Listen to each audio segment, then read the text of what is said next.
Thank you. The reason for putting forward this oral question and resolution on the agenda is to try and achieve an EU-wide code of conduct on long-term care for older people. I'm not talking about legislation here, but an exchange of best practice between member states. For too long, the treatment of older people has been inadequate in many areas. We need to know, first and foremost, what data the Commission already has on provision of care in member states. And does the Commission see itself playing a role in dissemination of best practice? A key area I've been concerned in is for a number of years, is elder abuse. It can take many forms: physical, mental, emotional and financial. Take the case of a 93-year-old woman who went into a care home for respite care for 1 week only for her to return home completely dehydrated, obviously no attempt to be made to help her to drink at all. This is not an isolated case.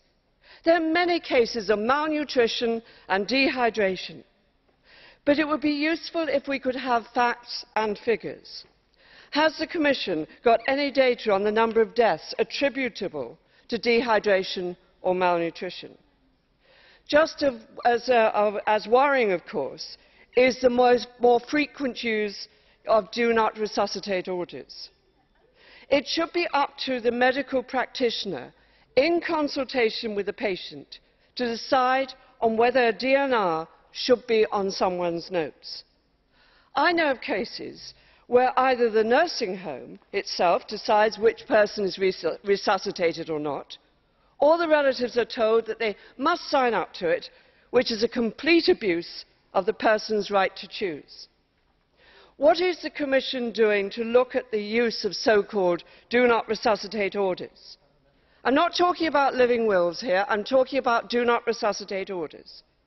And does the Commission agree that it violates the right to life under Article 2 of the Charter of Fundamental Rights? I'm pleased that the World Health Organization has adopted a broad definition of elder abuse. We need now at EU level to clarify the extent of that abuse. And I hope the Commission will bring forward a green paper on elder abuse. I know the Commissioner has talked about that himself. Overprescription of medication, particularly antipsychotic drugs, is also abuse. Quite often they are used for the benefit of the staff, not for the resident in a care home. Also, conversely, older people are denied medical treatment on the grounds of age alone.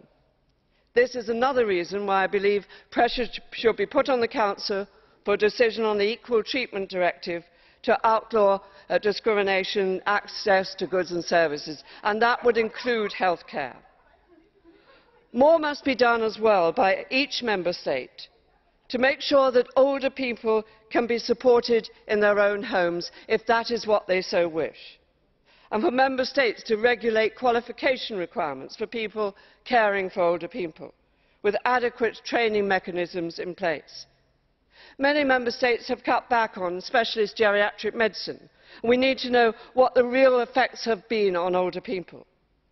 We must not forget either the support and recognition that informal carers need.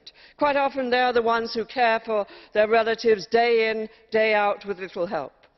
The whole area of long-term care for older people has been ignored for many years.